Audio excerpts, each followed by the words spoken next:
Good afternoon, New York, and the rest of our listeners around the globe. My name is June Stoyer, and I'm the host of the Organic View radio show.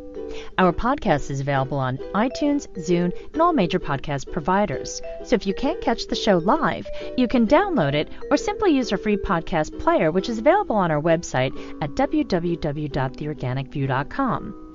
If you'd like to connect with us, please post a question on our wall on Facebook or send me a tweet at June Stoyer on Twitter. If you'd like to be on the show or would like to find out about sponsorship opportunities, please contact us at questions@theorganicview.com. Today's show is sponsored by Austria's finest naturally authentic pumpkin seeds and pumpkin seed oil from the Stoyer, available at organicuniverse.com. Listeners of The Organic View can receive $1 off their purchase by using the coupon code ORGVIEW. That's ORGVIEW. Also, don't forget to check out our contest section on our website to submit your information for our free monthly giveaways. For more information, please visit our website at www.theorganicview.com/contests. On today's show, Harry Rissetto will be my guest today to talk about the American Dahlia Society and their upcoming Centennial celebration. So I'd like to welcome to the show Harry Rissetto. Good afternoon, Harry, and thank you for joining me. Good afternoon, June. Harry, can you please share a little bit about yourself with our listeners, as well as your tenure with the American Dahlia Society? Well, I'm an amateur gardener, so I'll say that right at the outset. But I've been growing dahlias for approximately 40 years. I've been active in our local society in Virginia, as well as the American Dahlia Society. For a time, I served as president of the American Dahlia Society. When was the American Dahlia Society founded? The American Dahlia Society was founded in New York in 1915. And at the time, it was a society that was principally made up of plantsmen, people that were involved in the commerce of flowers. Dahlias at that point in time were a very useful flower. Almost from the outset, it attracted membership from around the country, and there was an active growing group in California, and a number of those folks joined the society shortly after it was formed. By about 1920, it had 300 members, and but it was still basically a New York-centered organization. How has the society evolved over the years? I know you have a number of different chapters all throughout the country. Well, we have over 60 chapters around the country and in Canada. They are independent local chapters, but they affiliate with the American Dahlia Society. So we operate as a big umbrella for the various local groups. We supply them with publications, assistance, show support, medals and awards. It's clearly a symbiotic relationship because they are, in large part, provide us with new members. I know that you love dahlias as much as I love dahlias, but for people that have never grown dahlias, why should they grow dahlias? They should grow dahlias, I think, for two reasons. One is that their care and feeding is pretty straightforward. If you grow tomatoes, you can grow dahlias. And secondly, dahlias bloom for a long period of time during the summer. If you were to plant them in April or in mid-May, they would start blooming approximately 60 days later, and they would continue to bloom until frost, which in Virginia is not until November. For me, one of the benefits is seeing all of the bees in my garden. It's such a great plant to attract pollinators, and also I can have fresh cut flowers all summer long if I so choose to. Everybody finds something that they love about dahlias, but I think when people see dahlias up close and personal, if somebody doesn't know what they are, immediately, how do I grow them? What's involved? Are they hard to grow? And it's always great to see that excitement for somebody who's just discovering dahlias. Harry, what are some of your favorite dahlia varieties, and could you share with our listeners some of your techniques? Well, June, the dahlia world is really divided into two groups. There are folks that grow garden dahlias and border dahlias. They tend to be shorter dahlias, 18 inches tall. They do not need staking. They have a variety of colors and forms. People put them in the front of a perennial bed to give it color during the summer, or just plant them in the garden or in containers. The other category of dahlias are the tall growing dahlias, and those dahlias tend to grow 3 to 6 feet tall, and those are the ones that I principally grow because they tend to be bigger in bloom, and they also, I think, more striking in color and also in their variety of forms. I start my planting in early May, and I put stakes in because they're eventually going to need to be staked. And I dig a hole about 2 or 3 inches deep, and my soil is pretty good soil because I've been amending it over the years to improve its qualities.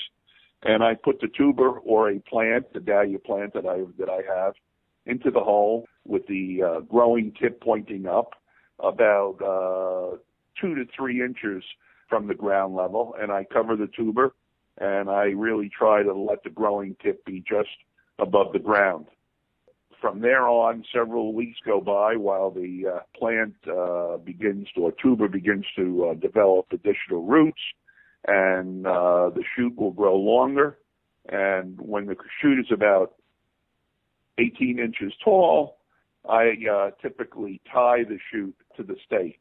Thereafter, I'll take the growing tip out. Right at the very top of the plant, there is a tip that grows from one pair of leaves up to the next pair of leaves, and I will nip that off so that the shoots will begin to form and grow along the stalk of the plant in the juncture of the foliage and stalk.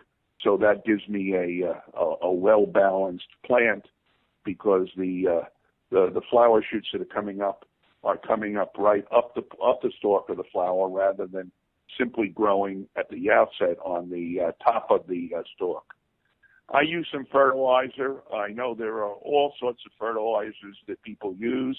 Dahlias are heavy feeders because they do a lot of growth during the course of the year. So some folks use mineral-based fertilizers, time release, non-time release, and others use organic fertilizers. It's always interesting when I listen to the different things that people do, especially somebody such as yourself who's a judge. So I figure if you've been a judge for a number of years, obviously you know what you're doing and you know what to look for when you're growing your own dahlias.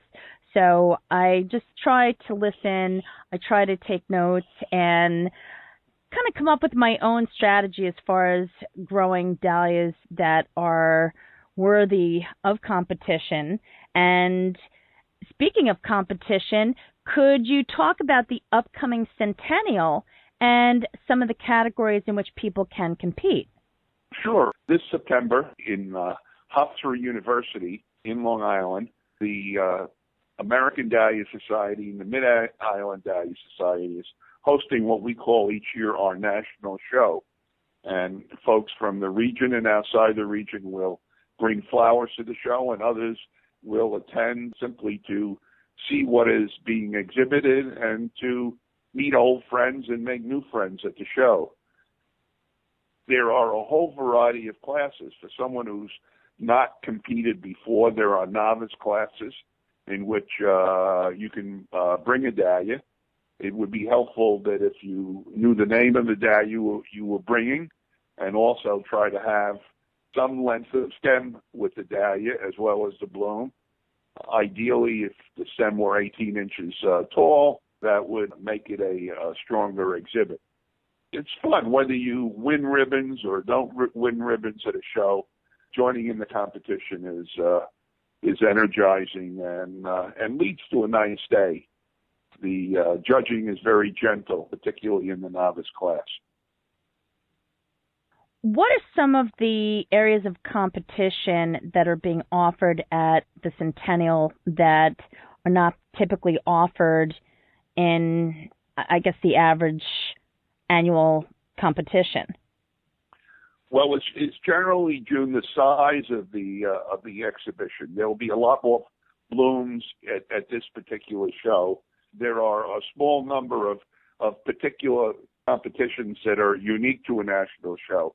The first is the President's Cup, which is named after Mark Alger, a former president of the American Dahlia Society. The President's Cup is given to most outstanding BB. Now, when I say BB, that's a dahlia with a bloom of 6 to 8 inches in diameter in the show. And the President's Cup has been in competition for the last 25 years, and this is the final year of its competition. And we have a beautiful trophy for the exhibitor who has won the President's Cup most frequently over the last 25 years. We have about 3 exhibitors that have won twice. One of them wins a third time. They will win the President's Cup. And if we end up with more than one winner, we have a complicated system that will allow us to award the cup, because this is the year the Alger Cup will be awarded. The second specific competition that we have at the national show is a competition for the best origination by a very outstanding grower from Atlanta, Georgia, by the name of Gene Bockius. Gene hybridized a whole variety of dahlias, most of which were called Beau as a prefix, and there is a substantial monetary prize for a Beau dahlia that wins a major award at the show. The third competition is really the competition by which the American Dahlia Society rates seedlings. These are flowers that were originated by one of the growers, and they're hoping to sell those flowers in commerce. And they 3 bloom entries of these seedlings are presented at the show. They're judged by very experienced judges, and there are a series of medals and ribbons that are won by the most outstanding of these entries. We typically have seedling sweepstakes at most of our shows, but at a national show, obviously, there are many more entries because it's more prestigious to win one of these awards at the ADS show. Who are some of the speakers that will be featured at the Centennial?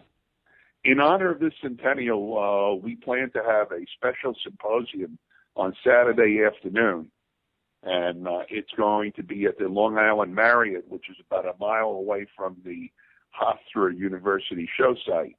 We're going to have 3 speakers at that symposium. The first will be Hanu Tapu, a professor of plant pathology at Washington State University.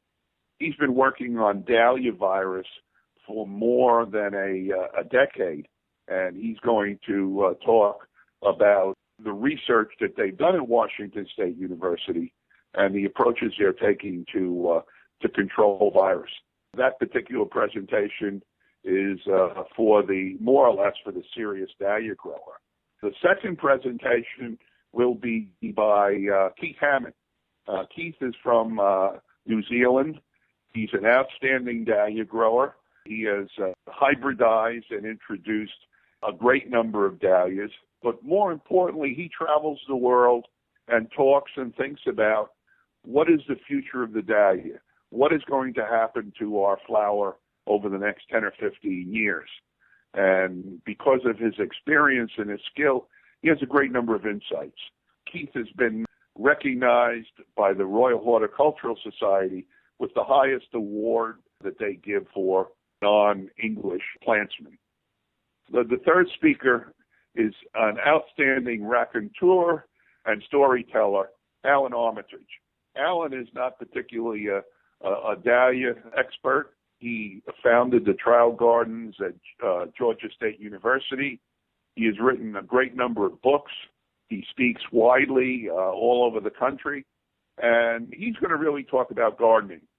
So what we're hoping at the symposium, June, is to have something for everybody who attends. Now, do you recommend that people join a local society, or should they join the American Dahlia Society as well? Well, I recommend that they do both, but I do recommend that you start with the local society. If you want to learn how to grow dahlias, or you're growing dahlias and you want to improve how you grow them, it is best to join a local society. If you go on the American Dahlia Society website, which is dahlia.org, you will find a list of local societies throughout the country and in Canada. So I'm sure most people can find a Dahlia Society near them. The virtue of a Dahlia Society is the community of dahlia growers. One of our former presidents, Spud Moore, said once, I joined the American Dahlia Society to grow dahlias, and I stayed in the American Dahlia Society and my local societies because of the people. And I think one of the great joys of being a member of the local society is the sense of community among dahlia growers who share your interest. Thank you. Harry, could you please share with our listeners the details of the Centennial as well as the website so that our listeners can learn more about how they can either enter the competition or if they just want to take their family to see what it's all about? Well, we have a website which is probably for the Centennial, which is probably the first place to go. Visitors can come to Hofstra University and see the show on Saturday the 19th in the afternoon, and on Sunday, September 20th in the morning until 4 o'clock. It is a wonderful display of flowers. Admission is free, and also the symposium, which I think was really going to be exciting at the Marriott, is also free to the public and will be held on Saturday afternoon between 2:15 and 4 o'clock. For more information, visit our website at adscentennial.com. Thank you, Harry. Folks, please check out the companion article, which will be available on theorganicview.com with all the information that we just shared. And Harry, thank you so much for taking the time to come on the show today, and I look forward to seeing you at the show. I look forward to seeing you, June, and thank you very much for allowing us to speak to your audience about dahlias and about our Centennial show. It's a real privilege. Well, I appreciate that very much. And for me, the joy is learning from other avid dahlia growers such as yourself and so many people that love these flowers as much as I do. I remember when I first learned about the dahlias, I was taking the Master Gardener program, and some of the local members of the Mid-Island Dahlia Society were telling me, you should join. They teach you how to grow them, this and that. And I always wanted to learn, but there was always a conflict with my schedule. And then when I joined the society, I had the pleasure of working with some of the most amazing people.